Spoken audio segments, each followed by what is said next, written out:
For the spring 2019 University of Pittsburgh Senior Industrial Engineering Capstone, we did our project with FedEx Ground within the Facility Maintenance and Material Handling Department.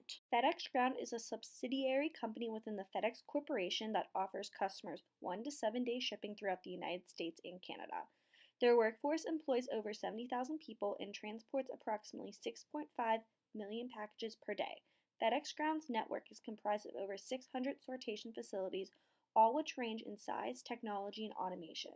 FedEx Ground uses a material handling system consisting of conveyors to transport and sort their packages throughout the facilities. Shutdown or failure of any machines on the material handling system could result in a shutdown of the entire operation, which can cause an increase in labor hours, costs, and possible late or missed service for their customers.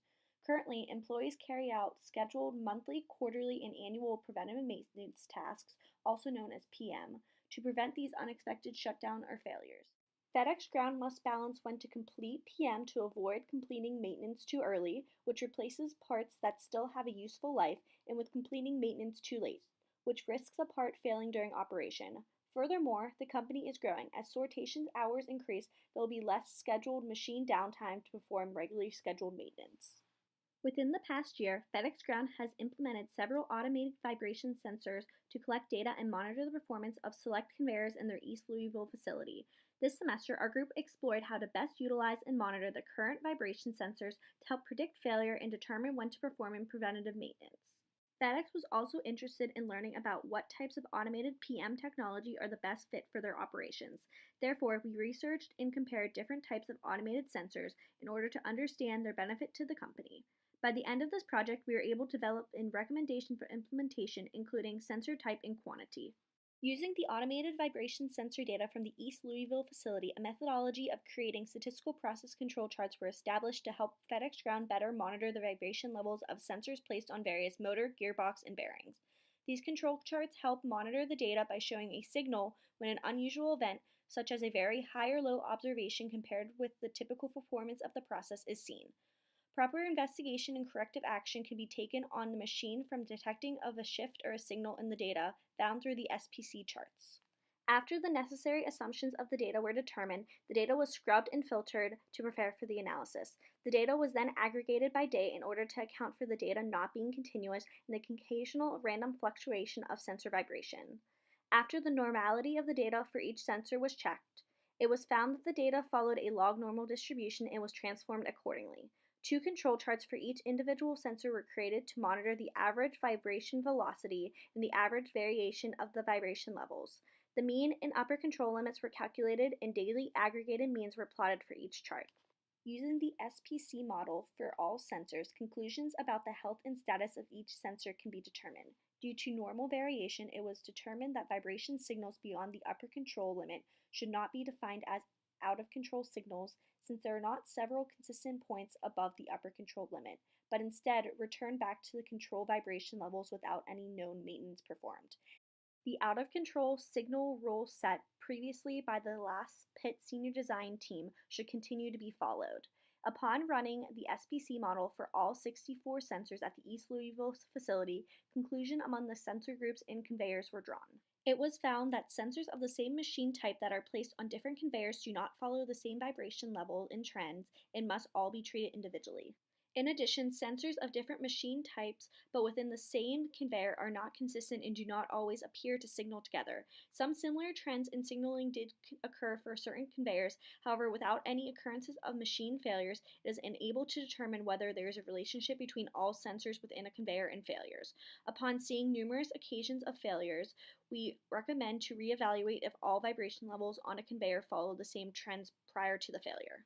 To stay competitive, businesses need to ensure they are taking advantage of technology that saves time and money. They must understand new technology and its application in order to do so. Therefore, as part of this project, some of the focus was devoted to researching different techniques that could be used for predictive maintenance.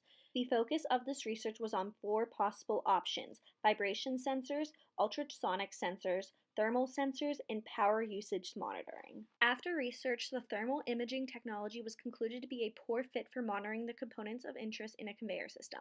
This is mainly due to the fact that most wireless thermal detection systems involve a camera that must be aimed at the component of interest. Since the conveyor systems have enclosed components such as bearings that need monitoring, The thermal camera could not be applied to the system. Therefore, it was eliminated from the list of potential monitoring approaches. One idea in the research process was to monitor the power usage of components of interest within the conveyor systems. This idea came about because FedEx already has systems in place which monitor the current of power flowing to motors and gearboxes. The question was as follows: if a given component of interest, such as a motor or gearbox, begins consuming escalating levels of power over time, could that indicate an impending conveyor breakdown? In order to find out, extensive academic research was carried out. Unfortunately, there is little information available on this topic. Therefore, the conclusion is uncertain as to whether or not monitoring power usage could be employed as a predictive maintenance technique. The pool of options was thus reduced to ultrasonic and vibration sensors. Both options have great potential for FedEx's purposes. When attached to the components of interest on a conveyor, these sensors are both able to detect component vibrations at a high level of accuracy. The two sensor types would be simple to implement and monitor within the conveyor system. However, it was determined that the ultrasonic sensors are more susceptible to interfering noise in the surrounding environment. Both sensors come at a moderately high price, but the exact numbers could not be attained based on the time constraints of this project. Overall, both technologies could be a good fit for predictive maintenance within FedEx Ground, but the vibration sensors have far greater availability of information in the sphere of academic research publications. Overall, we believe that FedEx Ground should continue to use the defined statistical process control model procedure to help monitor the vibration levels of each sensor and better detect signals. We also recommend that FedEx Ground should continue to use the current vibration sensor technology as they are the best technology option for predictive maintenance. When implementing these sensors within other facilities, we recommend a two-phase rollout. Initially, 3 sensors should be implemented on each conveyor: 1 motor, 1 bearing, and 1 gearbox. After, we recommend a second phase of implementation to implement the remaining bearing sensors. Thank you to Dr. Louis Lankesor and Dr. Lisa Mallert from the University of Pittsburgh, as well as Kevin Halverson and the FedEx Ground team for their guidance and support throughout the course of this project, and making this a viable senior project this semester.